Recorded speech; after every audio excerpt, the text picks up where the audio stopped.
This content is for informational and educational purposes only and should not be construed as investment advice or a recommendation to take any specific action. References to market performance or historical trends are illustrative and do not guarantee future results.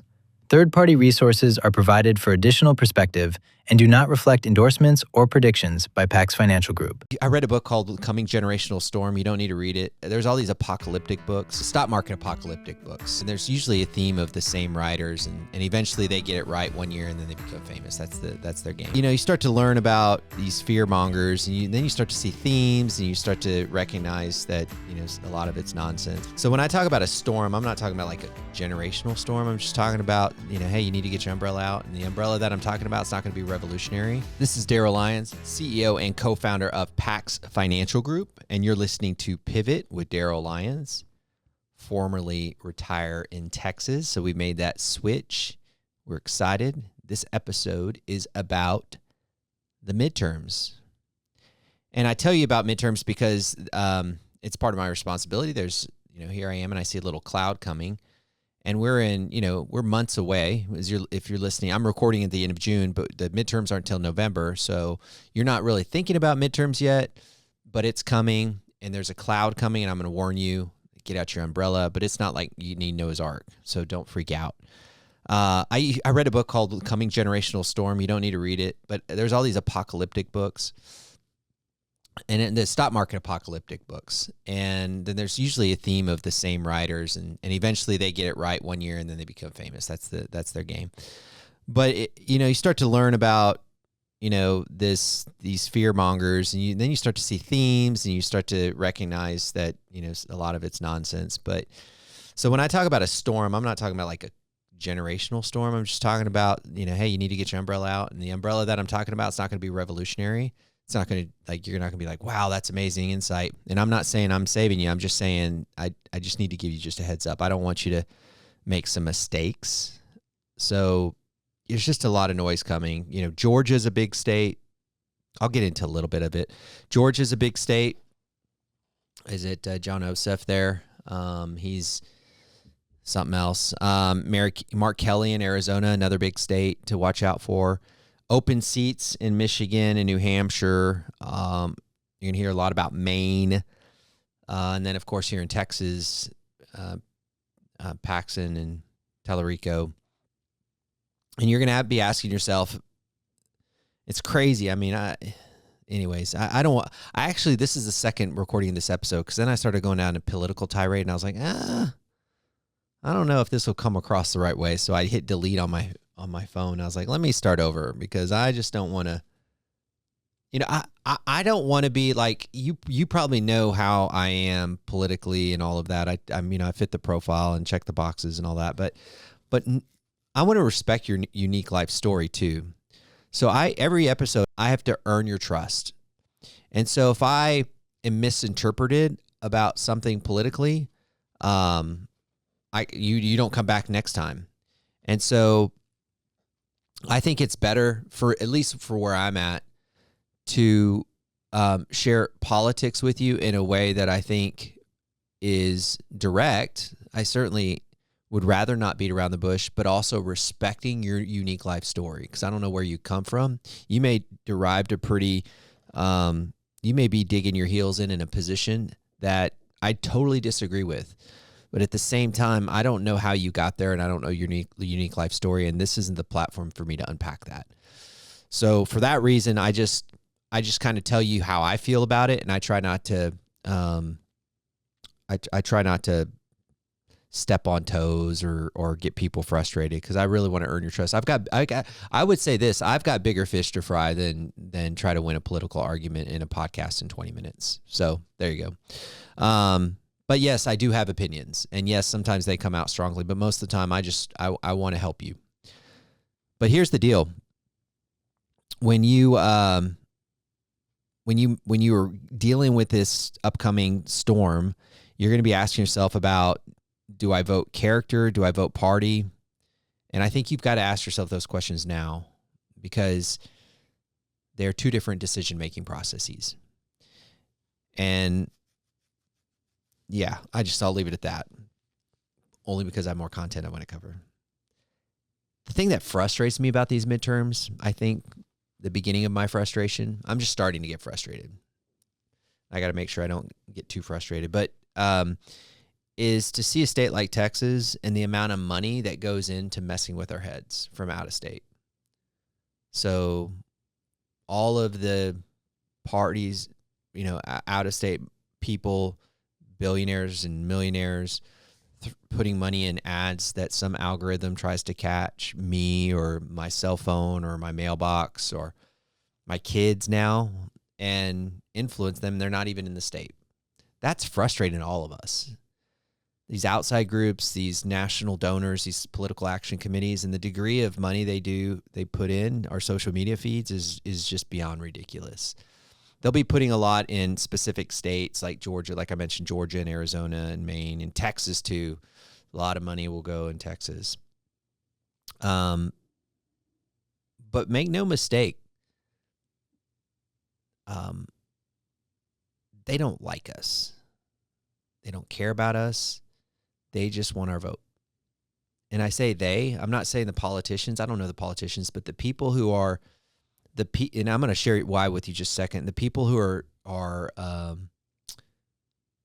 writing checks for these political ads, they don't care. They're just sending money to try to influence us, to try to make us click, or maybe make us donate, or maybe make us share, or maybe just make us angry. If they really cared, I would think that the messaging would be different. If they really cared, I would think that they would play the game totally different. So I don't really think they care about us. Maybe you disagree. I think it's just manipulation. And again, I'm not actually saying the politicians. I'm saying the people who are using money to manipulate and influence us. I'd say manipulate. There's a difference between manipulation and influence. And so then what they do, so this is important for you to know. So this money flow is important because a lot of outside money is trying to influence the way we think and behave and click. So that's important for you to know. And you already know that. It's important for you not to forget. Then here's the other piece about it. Then the politicians, many of them, will do something called the threat protector framework. So the money's flowing, and then they design the message that we receive to be within this threat protector framework. And here's how it works. First, you identify or emphasize the threat. Second, you convince voters that the threat is urgent and it's personal. Third, you argue that existing leaders are incapable of handling it. And fourth, as you would imagine, present yourself or present the politician presents themselves as uniquely qualified to solve it. So like the world is on fire and I'm the only one capable of holding the hose. And some of you guys might have heard the term McCarthyism. In the 1950s, he was Senator Joseph McCarthy. He was credited with this framework indirectly because he would tell the world that there was communists that had infiltrated the United States political system. And so he mentioned that, there are hidden enemies, they're inside the system, you should be afraid, and I'm the person that's going to find the traitors. That was kind of his message. And so this framework was just a framework that many people have adopted because of the degree of influence it has to get people to do things. So the money that does not care about us, the money flow that does not care about us only wants to put this framework in front of us. Okay, so I'm still getting to the place where I'm going to tell you how to work through this nonsense because it's coming. I mean, it's coming your way, and with AI, I still don't know to what degree it's going to hit us. So what do we do? So it's, again, money, massive amounts of money with a manipulated framework. Mandami, by the way, Mandami, say what you want about this is, an insight into me. You already know this, but Mandami is not a master at this, but this is his playbook, 100%. So pay attention to Mandami. This is his playbook of how he gets you to support him. And I say Mandami, he's one of many, but that one is just really clear to me when you hear him speak. So the first thing I want you to do that's coming up, again, lots of money with this specific framework coming at you that doesn't care about you. Okay, I want to make sure that's clear. But the first thing I want you to do is vote. I still believe in voting. I fly my American flag every day. I still believe in the country. Lots of family in the military. I know history. And so I love our country. So vote matters much more than even the vote. It's just the acknowledgement of the right and the freedom that we have. So please don't let exhaustion or cynicism keep you from the voting booth. So that's the one thing I would say. Just be thoughtful, be responsible, and vote. So pretty easy. Okay. Number 2, stay informed, but not too informed. You don't need to follow every poll. You don't need to follow every debate clip. You don't need to read every headline designed to just raise your blood pressure. In fact, if you want, maybe you could consume politics in batches. Maybe just Friday morning, I'm going to catch up on politics or whatever. What specific day or time, you can just kind of batch your politics. That's probably a good idea. Or how about this? How about you commit to consuming politics in the equal amount of reading the Bible? Like a lot of people read the Bible is like, what are you saying? Look, most people don't read the Bible, so this is a nudge in the right direction, okay? But why don't you try that? Why don't you try? Okay, if I'm gonna read politics for an hour, then I've got to read the Bible an hour. There's a good challenge. At least it'll offset each other. You know, the blood pressure versus perspective, the outrage versus wisdom. You know, maybe that'll offset a little bit. But at the end of the day, I think you'll come far ahead. You know, it says that the Bible is sharper than a two-edged sword. It divides the soul and spirit. So I think that's a pretty good move on your part. But yeah, just don't get caught up in the noise, and then find a strategy to get in front of the headline risk, because it's going to hit your news feed a lot and you're going to get frustrated. And I hope you don't just sever family relationships. I think that's nonsense, and people who do it are really immature. But it happens, by the way. I'm not saying I'm immune to it. You know, I spent the whole thing setting up the podcast episode for this third thing, which was, to me, probably the most important thing. I say most important. It's the perspective I take in a lot of people's lives, and that's money. How do you do money in these environments? So this is where it can get very expensive. And the third thing I want you to do is not overreact to your investments. I'm stating the obvious here, but I want to navigate this real quick. A lot of people think if the wrong party wins, we're doomed. That is. And you know, you're going to see people on both sides say that. I mean, Glenn Beck says it every single time. And he is completely wrong all the time. So please understand that. And a lot of these guys are. Nobody really knows, like, what's going to happen, nor how it's going to impact the markets. But let me give you a little taste of history. First of all, and I'm going to put this link to all this research. It's not a lot of research, but it's the data that supports it, because all the disclosures are there that this is not promissory, this is not indicative of the future, and you can't invest directly in an index. You've got to buy an ETF that replicates the index. That's all the small print that you see in disclosure stuff. So I will put that in the podcast notes. But interestingly enough, the last 2 midterm election years, if you look at those 2018 and 2022 midterms elections, both of them were negative for the stock market. People lost money those years. So the last 2. Now, it's kind of a strange thing when you look at history, because you want to look back further. And if you look back further, you'll find that it's not as bad, but the last 2 are pretty tough. And the reason I think the last 2 might have a little bit more weighting is because they better reflect the social media environment that we're in and how much that influences behavior.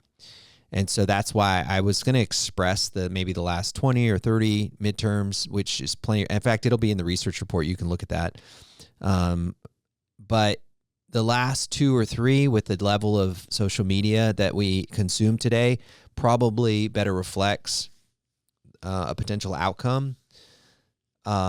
With that being said, there's historically never been a 3 consecutive negative midterm years. So I think the main thing that I would say to that is I don't really know, frankly. I just know that the midterm years create a lot of nervousness because of that framework where people are talking about threats that really bother us.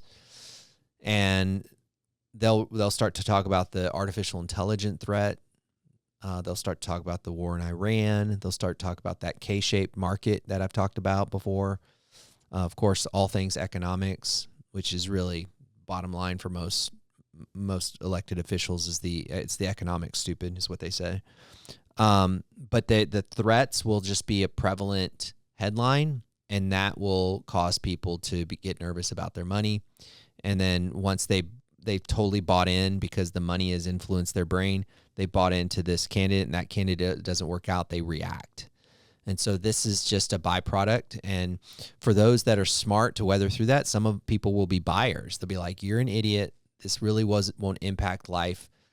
I'm glad you're emotional. I'm going to go and buy the stock market because it's on sale. So it's pretty simple in that regard, but it's just in the midst of it all and the noise, it's kind of nerve-wracking. So additional research that I think is important, and again, I'll give you this because it's not, it's no way, in fact, promissory or like you've seen before, past performance, not indicative of future returns. But if you go since 2013, if you had $100,000 invested in the S&P 500, the largest 500 companies, 2013. Again, I try not to use a lot of numbers in this podcast, but this one I want to make a point. 2013 to 2026, $100,000 invested would be worth almost $400,000. It'd be worth $398,000. Pretty good. But if you would have just messed with your money because a political party was out of power, so you shifted, like Republicans lost, so you moved out, and Democrats lost, or whatever. So you were always moving your money out during midterms because the political winds changed.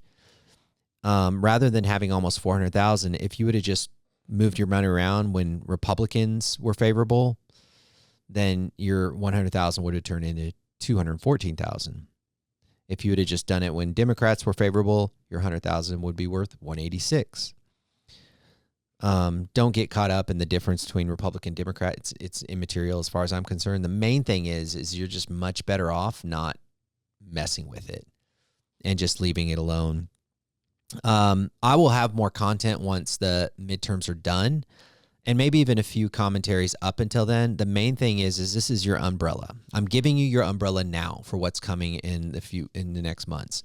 Millions of people's money who do not care about you are going to send a message that's well organized, and they are going to try to get you to do several things, and you may in fact do those, and some of them are going to be detrimental to your health and detrimental to your wallet.